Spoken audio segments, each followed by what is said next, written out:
Look, if we got a small Batman update in this video, I gotta bring out my co-host. I'll call him Hank.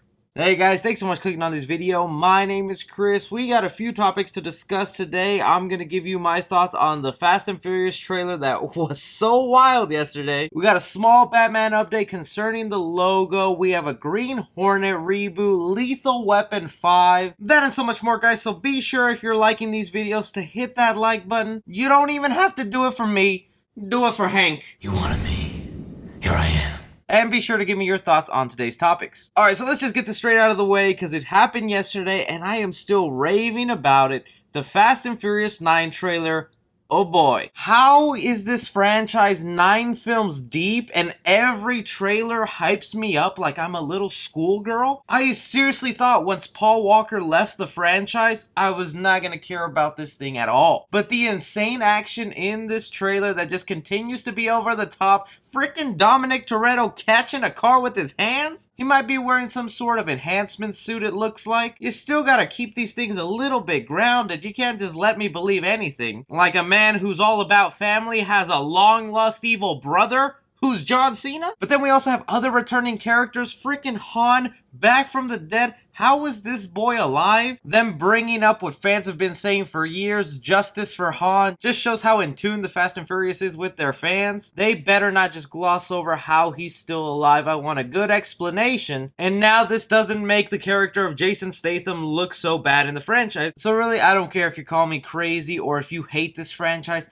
I just love how ridiculous, insane, and fun it is. This movie isn't trying to win Oscars. This movie isn't trying to be serious. It's just meant to entertain. And it's gonna do just that based off this trailer. Also, props for bringing back the guy in Tokyo Drift. Y'all are doing it all. Let me know what you thought about the Fast 9 trailer. Jumping off to the next topic here that I almost made its own video, but maybe I'm reaching a bit here. So obviously we were just revealed the Batman logo. It was revealed to us by Matt Reeves, who was working on the Batman. The sweet, nice red letters didn't seem like anything at first. But when fans went ahead and took those exact letters and blew them up and put them on a white background, they revealed a couple of hidden messages. First things first, if we zoom in on the A here, there's the obvious shape of a penguin. And obviously that's a nod to one of the confirmed characters in this movie, the Penguin. So it's like, okay, that's just a fun little tease, the outline of a penguin's body. The penguin's the bad guy in this movie, sure. Then we also have a bit of a skyline thing going on with Gotham City Towers. That's also pretty cool, but also not that big. But the one that made me take a double take and is blowing my mind right now, and is also probably the thing I'm reaching on, in the letter H, we have an outline for a backwards R. Now the R could just be a tease to the Riddler in this movie. He's played by Paul Dano and he's a confirmed member of the cast, but I am one to believe that the backwards R could represent Robin. There's no way they did any of this by mistake. There's no way they did this by mistake. How do you accidentally create some of these shapes and just go,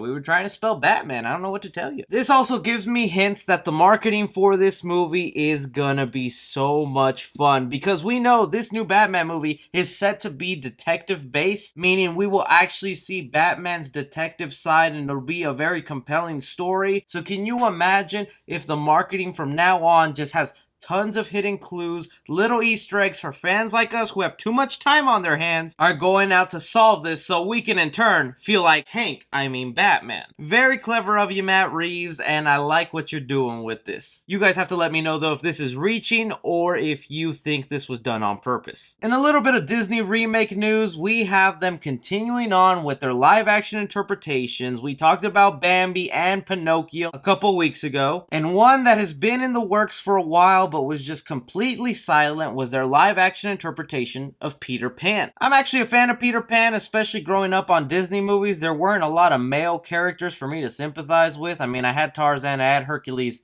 and I had Peter Pan. That was about it. So a live action Peter Pan movie actually does interest me, even though my favorite interpretation of Peter Pan is Hook with Robin Williams. However, Disney's version of this is going to be entitled Peter and Wendy, and is obviously going to focus on that relationship of Peter Pan and Wendy. However, the latest casting for this movie shows that Disney is going after Margot Robbie for the role of Tinkerbell. And come on now, you can just look at Margot Robbie, and no, she is Tinkerbell. This woman is getting such great roles handed to her. Not only is she Harley Quinn, she's also going to be playing Barbie in the live-action Barbie movie, and now she could possibly be Tinkerbell? Yo, if I was a girl, I'd be screaming. That's one of the things I do love about these live-action remakes is that they get talented cast members to be part of their films. I mean, Will Smith as a genie, that worked out in my opinion. I do wonder, though, who they're going to grab as Peter Pan and Wendy. You know it's going to be some little teen idol who's very famous right now. Finn Wolfhard as Peter Pan? I can see it happening. Let me know what you guys think of Margot Robbie being offered the role of Tinkerbell in Disney's live-action Peter Pan. In sum, we're too old for this news. We have Lethal Weapon 5 in the works and is actually trying to be developed to be the final Lethal Weapon movie.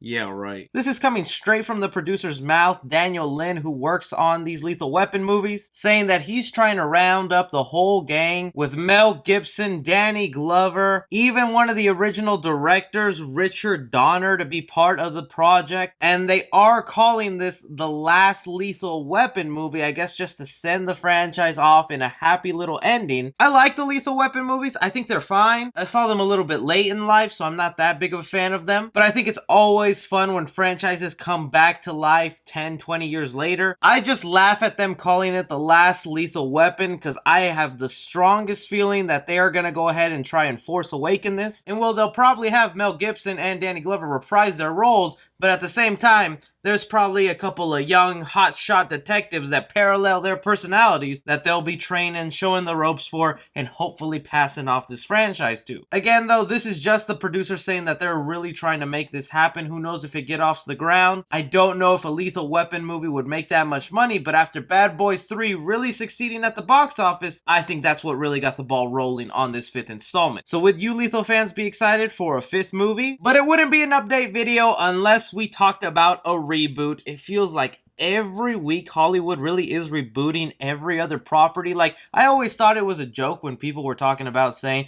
man, Hollywood's not original, they just reboot everything. And I was like, no, they do it like maybe once or twice a year, dude.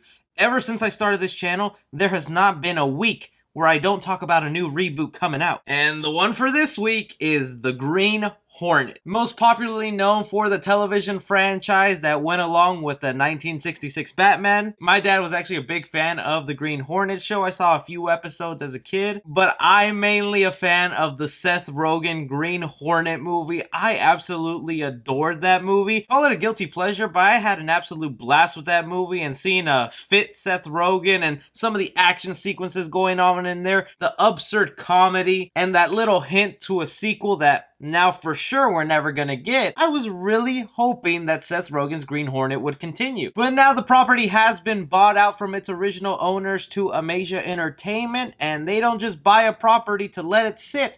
They want to reinvigorate this franchise. Obviously, if they go ahead and do this, they're going to take a complete 180 approach to what Seth Rogen did and not go the comedy route. So that would probably make a lot more Green Hornet fans super excited because they're going to take a serious approach to this. And if you can get me John Wick style of fighting, a good story, and that beautiful Black Beauty car shining, I'd be all up for it, and I'll check it out, also depending on who would the two leads be. So let me know, are there any Green Hornet fans out there that are excited for this reboot? And one of the details that came out this week that absolutely made me go, wow, is Owen Wilson is set now to have a key role in the Loki Disney Plus series. If you didn't know, Disney Plus is making a whole bunch of Marvel TV shows for their streaming platform, and one of the shows on Disney Plus will be a solo Loki series. It's coming in the works and we'll be getting it very soon. It's said to be Loki sort of time jumping through different eras and him just really exploring after he disappeared in Endgame with the Cosmic Cube. And now it's been let known that Owen Wilson, out of all people, has a key role in this movie. And to me, Owen Wilson is one of those faces that I just can't see in the Marvel Cinematic Universe, let alone in the TV version of the Marvel Cinematic Universe. Looking at him, I see the blonde hair and I think to myself, is he just going to be some sort of Thor stand-in? Maybe he's the cousin of Thor, or he could be Loki's friend. Heck, he could even be the villain. I have yet to see Owen Wilson in that type of role where he's the bad guy. But all these Disney Plus series just sound so interesting and fascinating with what they're doing. I just can't wait to finally see these finished products. What do you think of Owen Wilson joining Loki? But anyways, guys, those are just some of the news stories of the past few days that really interested me, that did not warrant their own big video, but definitely were things I wanted to talk about. Like I said, if you're enjoying these and want to keep seeing more of them, hit that like button. It really helps out. Don't forget to comment down below. As always, I'm Chris.